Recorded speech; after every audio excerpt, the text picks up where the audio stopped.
లలిత jewellers వారి double ధమాకా offer. అన్ని బంగారు నగలపై తరుగులో 1% తగ్గింపు. పాత బంగారు నగల ఎక్స్చేంజ్ పై గ్రాముకు 150 రూపాయలు అదనంగా పొందండి.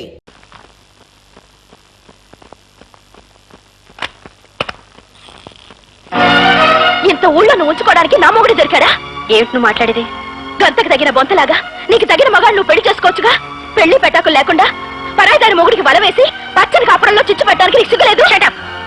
నువ్వు వావి వరుస తెలియని పశువు అయి ఉండాలి, లేదా పసిపిల్లవనాయి ఉండాలి.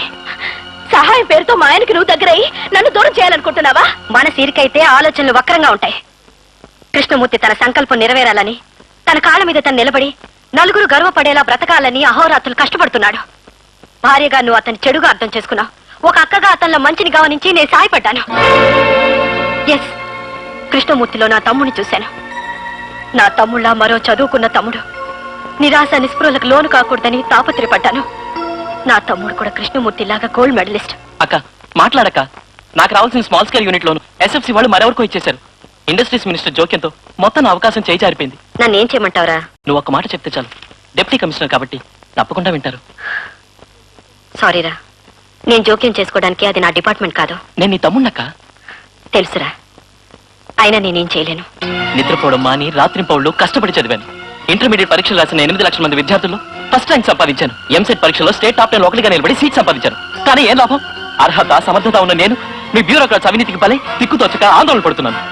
బ్రతకడానికి చాలా మార్గాలున్నాయి ప్రశాంత్. అన్ని మార్గాల్లోనూ ఇలాంటి ఆటంకాలు ఎదురైతే life is a challenge. Face it. నీ తీరుతో నాకు పని లేదు. సహాయం చేస్తావు లేదా? జవాబు చెప్పు. ఎవరికి తల వంచడం అలవాట్లేని నన్ను అనర్హుల ముందు చేయి జాచి యాచించే స్థితికి తీసుకురావద్దు. నాకంటే నీకు గవర్నమెంట్ ఉద్యోగం అనుకుంటే అలాగే, కానీ నాకు నేనుగా తెచ్చుకుంటాను.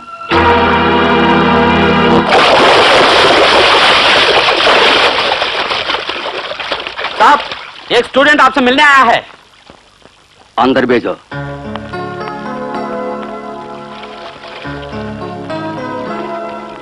नमस्कार सर. बैग चेक करो.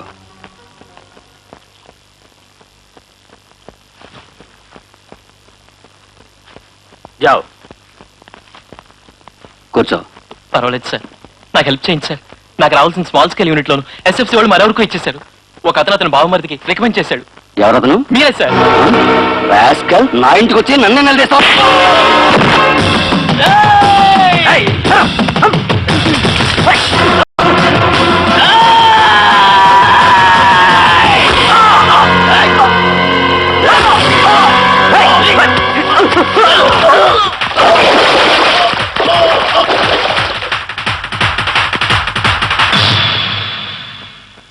ప్రతిభను వెక్కిరించిన సమాజం మీద తిరగబడ్డాడు. వాణ్ణి తీవ్రవాదన్నారు. తనకు అన్యాయం చేసిన మంత్రిని చంపేయాలని ప్రశాంత్ హాస్పిటల్కి వెళ్ళాడు.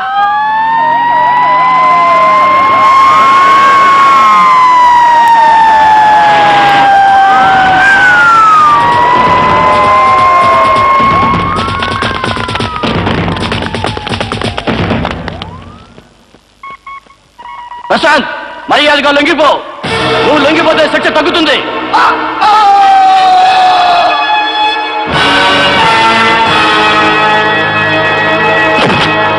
ఇన్స్పెక్టర్, ఆ మినిస్టర్ గారు నాకు అప్పచెప్పేదాకా ఈ బాబును వదిలేదు లేదు.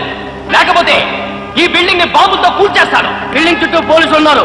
లొంగుతావా లేదా?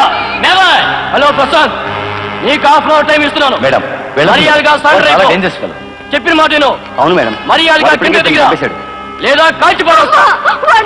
ఎత్తుకుపోయాడు, ఎలాగైనా కాపాడండి.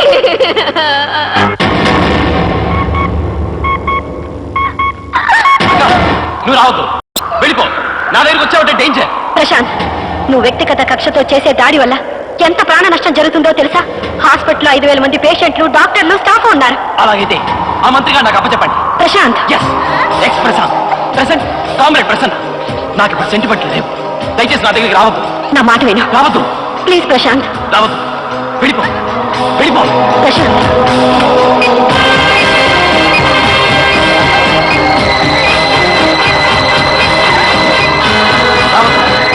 వెళ్ళిపో.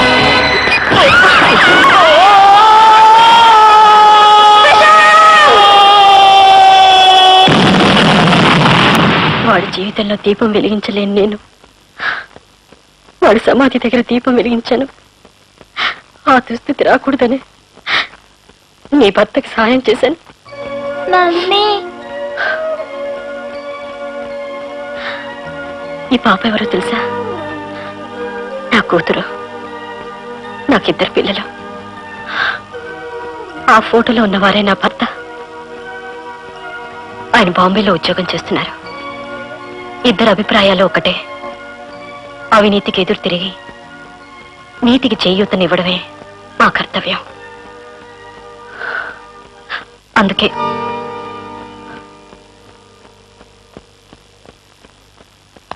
ఏరా డిఎంఓ వచ్చాడా? ఎలక్ట్రికల్ ఇంజనీర్ కూడా వచ్చాడు. నీకోసమే వెయిటింగ్. ఇదే ఆఖరి ఇన్స్పెక్షన్. ఏమవుతుందో ఏమో. అంతేనండి. No compromise. మనం గట్టిగా ఉండాలి. సత్యం సైన్ చేయొద్దు. అవును. యాక్సెప్ట్ అంతే. కరెక్ట్. నమస్కారం సార్. నమస్కారం. ఫ్యాక్టరీ ఇష్టం వచ్చి కడతావా? తలుపులు బయటికి బిగిస్తావా? లోపలికి బిగించాలి తెలుసు. అలాగే మార్చేస్తాను సార్. అది సరే, వేస్టేజ్ పోవడానికి పైపులు అయినా వేసి వచ్చావా? లేదండి, పక్కనున్న కాలువ గట్టి గండి వేసి దాని ద్వారా వేసి నీటిలోకి పంపుతాం. ఏట్లోక అవి జనం తాగే నీళ్ళ బాబు, చెడిపోతాయి. ఏమండి బాబురావు గారు? అవునవును, చెడిపోయి అవుతుందా బొద్దా? సార్, బిస్కెట్లో వాడేది పాలపొడి, మైదా, చక్కెర, యాలుక్క, లవంగా. వాటి మూలంగా ఎలా చెడిపోతాయి సార్? మాకు చెప్తున్నావా? వాటిలోంచి బ్యాక్టీరియా పుడితే చక్కెరలోనో యాలక్కాయలోనో బ్యాక్టీరియా ఎక్కడ ఉంటుంది సార్? Stop you doctors. మేము అడిగితే మీరు చెప్పాలి. మీరు చెప్తే వినడం కోసం కదా మేము వచ్చింది. వెంటనే పైపు లైన్ వేసి వేస్టేజ్ ని సముద్రంలో కలిపించామండి. సముద్రమా? ఇక్కడికి 40 కిలోమీటర్ల దూరం సార్. అయితే ఇప్పుడు మమ్మల్ని ఏం చేసామంటావయ్యా? సార్, గవర్నమెంట్ హాస్పిటల్ ముందు మురికి నీటి కాలువలు మున్సిపాలిటీలు పట్టించుకోకపోతే దోవల వల్ల ఎంతో మంది సఫర్ అవుతున్నారు. వాటిని వదిలేసిన అలాంటి బక్కవాడికి రూల్స్ పెడతారేంటి సార్? నెలకి 5,000 ప్రీమియమే కట్టలేని వాడు ఇక ఫ్యాక్టరీ ఏమి నడుపుతాడండి? పాదండి సార్. సార్ సార్, మీ కాళ్ళు పట్టుకుంటాను. నా సర్వస్వం దారబోసి ఈ ఫ్యాక్టరీ కట్టాను. ఈ ఫ్యాక్టరీ మూలంగా నీ ఊరంతా అప్పులు పాలయ్యాను. మా నాన్న పెన్షన్ డబ్బు కూడా ఈ ఫ్యాక్టరీ ఖర్చు చేసి మీలాంటి ఆఫీసర్లు ఆఫీసులోనూ గుమ్మాలో నిలబడి నా ఆయుష్ ఆరోగ్యం సగం పోగొట్టుకున్నాను. మీరు పర్మిషన్ ఇవ్వకపోతే నాకు ఆత్మహత్య తప్పితే వేరే మార్గం లేదు సార్. నిన్ను ఫ్యాక్టరీ పెట్టమని మేము బతుకులేవా? చట్టాన్ని నీ ఇష్టం వచ్చినట్టు మార్చిసామంటావా? ఇప్పుడు నన్ను ఏం చేయమంటారు సార్?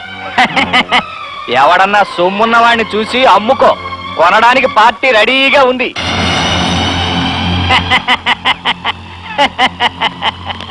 రే మధు, మన దగ్గర డబ్బులన్నీ మిగిలినరా? 500 బాస్. సాయంత్రం వేళ పార్టీకి పిలువు. పార్టీకా? అవును.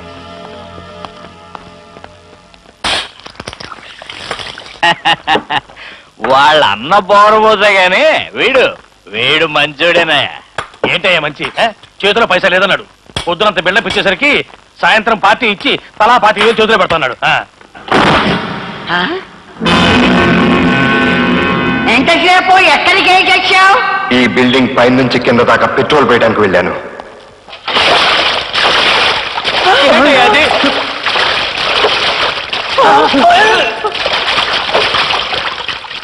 ఈ చుట్టుపక్కల ఎక్కడ ఇల్లు కూడా లేవు. మీరు గావు కేకలేసిన ఎవ్వరికీ వినిపించవు. నాకిప్పుడు 2 మార్గాలు ఉన్నాయి. ఒకటి, నా ఫ్యాక్టరీ ప్రారంభించడం, లేదా నాతో పాటు మిమ్మల్ని కాల్చి బూడిచ్చి.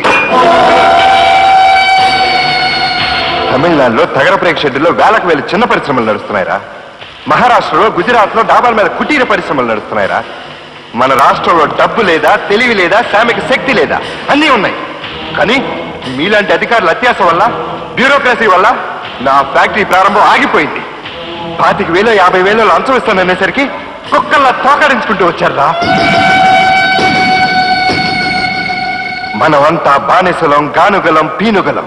వెనకదగా, ముందుదగా, కుడి ఎడమల దగా. మనది ఒక బ్రతుకేనా కుక్కల వల, నక్కల వల. మనది ఒక బ్రతుకేనా సందులలో పందుల వలె. నిజానికి నా దగ్గరికి 5 పైసలు కూడా లేవు. ఇన్నాళ్ళు ప్రతి రూపాయి పెట్టి ఫ్యాక్టరీ నిర్మాణానికి సరుకు కొన్నాను. ఇప్పుడు ఆఖరి రూపాయి పెట్టి మన మరణానికి పెట్రోల్ కొన్నాను. మర్యాదగా ఈ ఫైల్ మీద సంతకం పెట్టండి, లేదా మాడి మస్ అయిపోతారు.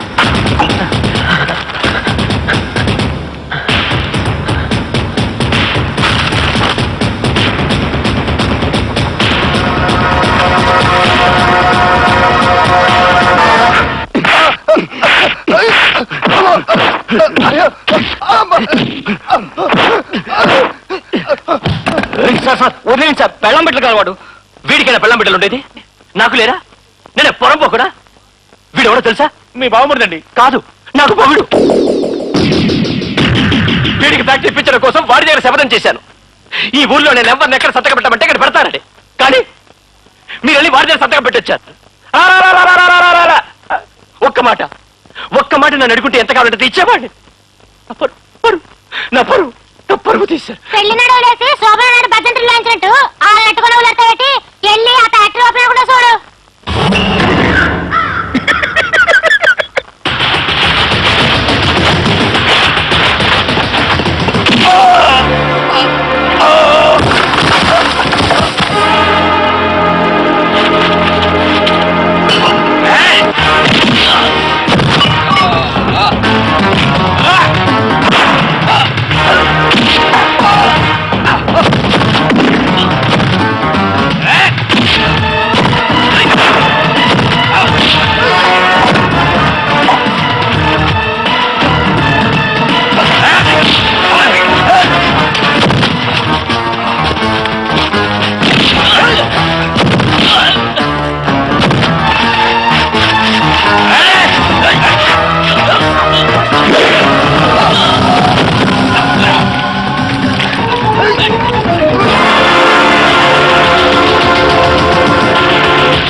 లేదే. మధ్యాహ్నం భోజనానికి పిలవడానికి సుభద్ర గదిలోకి వెళ్ళేసరికి రుక్మిణి లేదు. ఏమైందో తెలియటం లేదు. మీరిద్దరు ఏమైనా గొడవలు పడ్డారా? బాబు, ఊరంతా వెతికాను, అమ్మాయి ఎక్కడా కనపడలేదు. వస్తుంటే దారిలో రైలు పట్టాల దగ్గర జనం మూగున్నారు. ఎవరు ఆడమ్మాయి రైలు కింద తలపెట్టిందట. చూసే ధైర్యం లేక నేరుగా ఇక్కడికి వచ్చేసాను.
ఎక్కడికి వెళ్ళావు? ఫ్రెండ్ ఇంటికి. ఎందుకు వెళ్ళావు? మనసు లేక. బుద్ధి ఉండాలి. రెండింటికి వెళ్తే చెప్పాలొచ్చుగా. నీకోసం అందరం ఊరంతా ఎత్తుకాం. చెప్పా చేయకుండా వెళ్ళిపోతే ఏమైపోయావు అనుకో.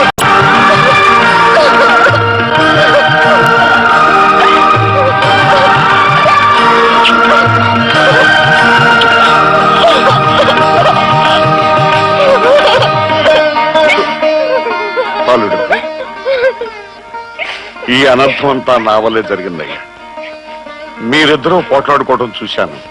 నీకు ఇంకో అమ్మాయితో సంబంధం ఉందని చెబితే మా అమ్మాయి నీకు దగ్గరవుతుందని అపోహతో దాని మనసు పాడు చేశాను. ఇప్పుడంతా సుఖాంతమైంది గనక జరిగిందంతా ఒక పీడకలనుకుని క్షమించేసేయి. అలాగే నువ్వు అనుకున్నట్టుగా ఫ్యాక్టరీ కూడా ప్రారంభిస్తే నేను కూడా ఒక కొబ్బరికాయ కొట్టి మా ఊరు వెళ్ళిపోతానయ్యా.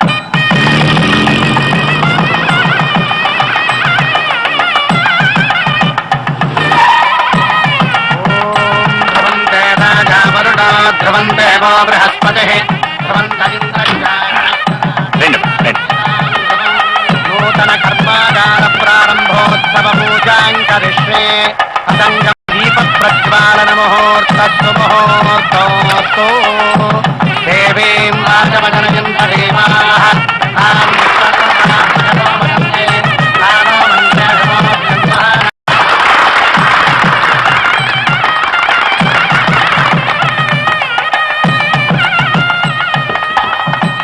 మీ చేతో ప్రారంభించండి అన్న. ప్రారంభించండి మాస్టర్.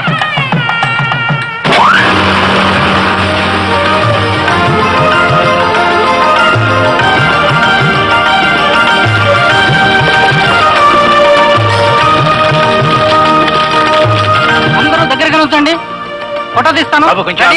సుభద్ర ఎక్కడా? సుభద్ర ఎక్కడా? అవును సుభద్ర ఎక్కడా? అవును సుభద్ర ఎక్కడా? సుభద్ర వచ్చేసా.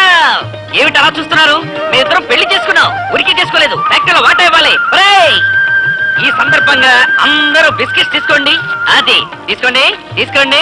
అది ఏమిటి అలా చూస్తున్నారు? మీరు తినండి అన్నపూర్ణ బిస్కెట్స్.